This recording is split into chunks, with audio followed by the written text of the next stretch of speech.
Muscle building এর জন্য কোনটা বেস্ট, হাই রেপিটেশন নাকি হেভি ওয়েট? এখন দুইটাই আপনার মাসেল গ্রো করবে। এখন আপনি যদি 6টা থেকে 12টা রেঞ্জের ভিতরে থাকেন, বা আপনি যদি 25টা থেকে 30টা রেঞ্জের ভিতরে থাকেন, দুইটাই মোটামুটি সেম মাসেল গ্রো করবে সাইন্টিফিক্যালি। বাট আপনাকে বুঝতে হবে যে আপনি কখন কোনটা করবেন। মনে করেন আপনি যদি স্ট্রেংথ চান, স্ট্রেংথ ডেভেলপ করতে চান, তাহলে আপনাকে অবশ্যই হেভি ওয়েট ইউজ করতে হবে। আপনি যদি চান এন্ডিউরেন্স, স্ট্যামিনা, তাহলে আপনি হাই রেপিটেশন ইউজ করতে পারেন। আর দুইটারই এখানে একটা কথা আছে, মনে করেন আপনি যদি বিগিনার টাইপ হন, বা আপনার যদি কোনো ইনজুরি আছে ছোটখাটো, তখন কিন্তু আপনি হেভি ওয়েট ইউজ করতে পারবেন না।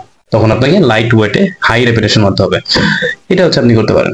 আর হাই রেপিটেশনে আপনার সমস্যা একটা, সেটা হচ্ছে আপনার স্ট্যামিনা খুব বেশি তাড়াতাড়ি বার্ন হবে। আপনি নেক্সট যে আইটেম মারবেন ওইখানে আপনি এনার্জিটা কম পাবেন। কিন্তু এন্ডিউরেন্স বা স্ট্যামিনা বাড়াতে হাই রেপিটেশন আমি পার্সোনালি রেকমেন্ড করি না, কারণ এখানে আসছেন আপনি মাসেল বিল্ড করতে।